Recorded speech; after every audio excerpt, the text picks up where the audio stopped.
Welcome back to Movie Recap. Today I'll share with you a romantic drama film from 1952 based on a short story, The Snows of Kilimanjaro by Ernest Hemingway. The Snows of Kilimanjaro is the true classic gem starring Susan Hayward, Ava Gardner, and Gregory Peck. The film begins with the opening lines of Hemingway's short story. Kilimanjaro is a snow-covered mountain 19,710 feet high and is said to be the highest mountain in Africa. Close to the western summit, there is the dried and frozen carcass of a leopard. No one has explained what the leopard was seeking at that altitude. Harry lies in the bed outside his camp on a safari in Africa. He watches the vultures gathering up on a nearby tree and tells his neighbor, Helen, that he wonders what makes the vultures gather around, the sight or the smell of his wound. He assumes he's going to die of the infection in his leg. Helen is anxious about his condition and asks how he can help him. Harry sarcastically says that she could cut his leg off or shoot him. He doesn't feel pain now, but thinks it's a sign that he's close to death now. Helen asks what he thinks may have caused the infection. Harry says that it must be a prick from the thorny bush he got when they were capturing impalas the other day. However, Helen reminds him that it must be from the hippo encounter when they were on the boat and Harry got too close to the hippos despite the warnings from the fellow boater. One of their boatsmen fell into the river and got attacked by a hippo. Harry jumped into the muddy river to save him, and on their way to the hospital, he carried him in his lap. The blood and dirt from the boatsman's wounds must have given him the infected leg. He asks one of the safari guides, Molo, to bring him alcohol. Helen tells him not to drink, as he should follow the first aid guidelines until the rescue plane gets here. Harry says he'd die before it comes. Molo quickly brings the drink, and Helen keeps it for herself to keep it away from Harry. Harry says that he does not fear death, but it is dying as a failure that's bothering him. He tells Helen about his life and drifts into his memories. He remembers a time when Harry and his lover Connie were having an argument.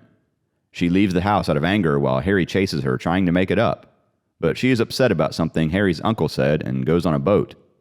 Connie is very upset with Harry's careless behavior towards her and breaks up with him. Harry comes back and his uncle asks if he still put on the idea of becoming a writer. He suggests that Harry should write peddling soaps. That would help him make a fortune. But if he wants to become a real writer, he will have to go through very hard times. He will have to go through the hard journey alone. His uncle advises him to go on an adventure if he wants to get an inspiration for writing. And although Harry tells him he doesn't need his advice, his uncle throws a Springfield towards him and gives it to him as his birthday present for his upcoming birthday the following week. Back from the memories, Harry tells Helen that following his uncle's advice, he ended up in a safari, lying in a deathbed with her, his beautiful and rich wife, and had been with other women before her, so he was never really alone. Then Helen gets annoyed and sets out for hunting. Harry tells Helen that he loves her and wanted her to kiss him before she goes. When Helen comes to kiss him, he steals the lager from her hand. He laughs and says he wants to be delirious rather than sleepy, as he will have plenty of sleep when he dies. Helen gets upset and leaves. Harry looks at the glass of lager and pours it away, losing himself in the memories of the past. At a country club in France, Harry finds a beautiful woman dancing with his friend Compton. He tries to dance with her, but Compton refuses. So he leaves, telling the bartender that he wants to avoid a lousy fight with Compton for her beautiful laugh. He comes to a jazz bar.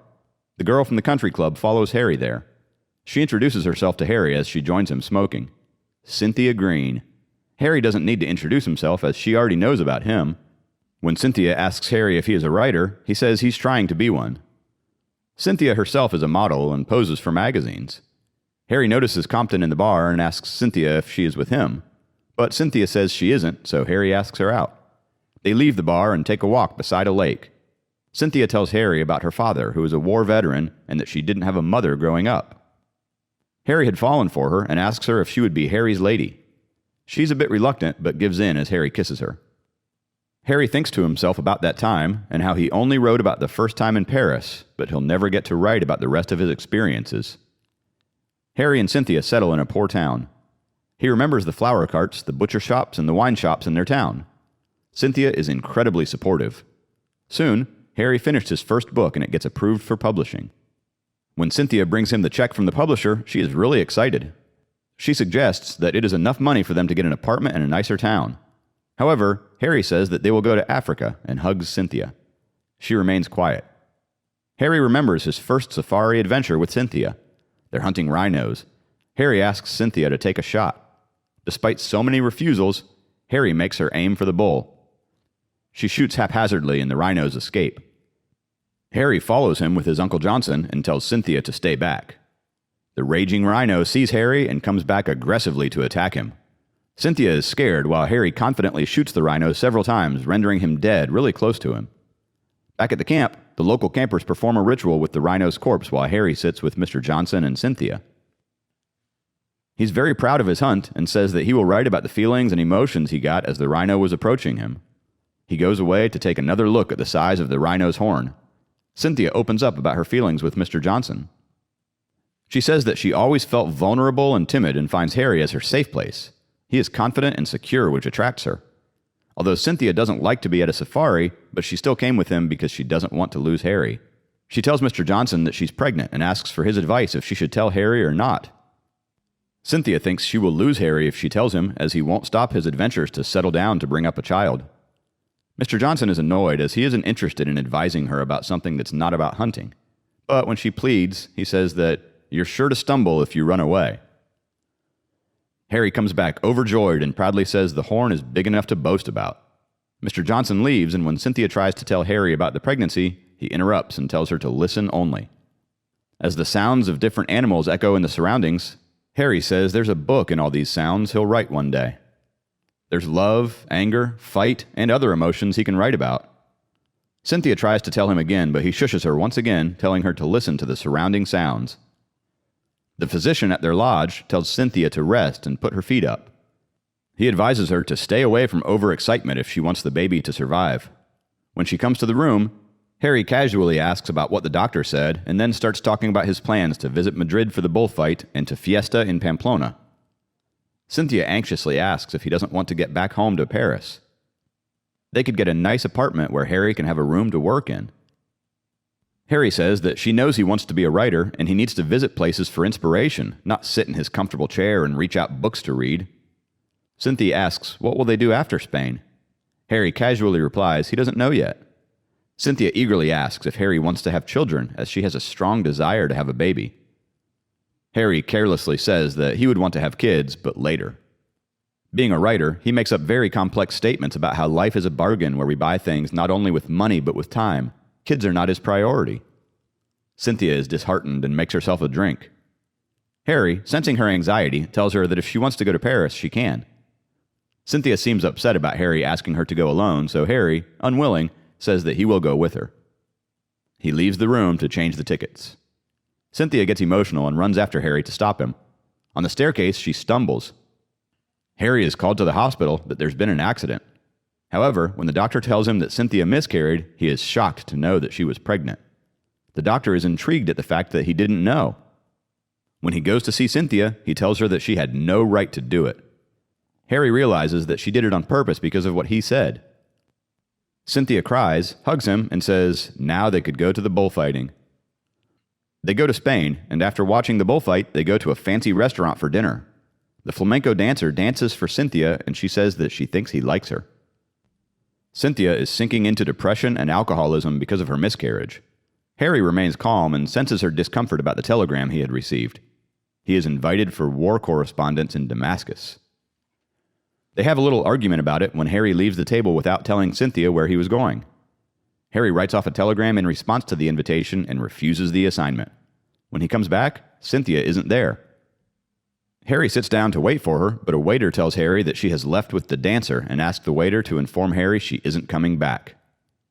Harry wakes up, startled from his dreams. Molo is getting ready to shave him. Harry tells Molo that Helen is a splendid lady and maybe she will also leave him if he closes his eyes. He pretends to sleep when he sees Helen coming back with a game. When she comes to the tent, Helen asks Harry how he's feeling. He says he's better and is enjoying Molo as an audience to his life story as he doesn't understand much, therefore he doesn't argue. Harry narrates the rest of his biography to Molo.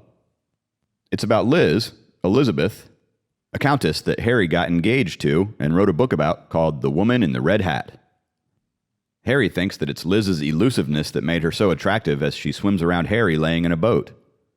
Liz sculptures a girl as Harry's Uncle Billy stirs her jealousy by asking her questions about them having children after their marriage.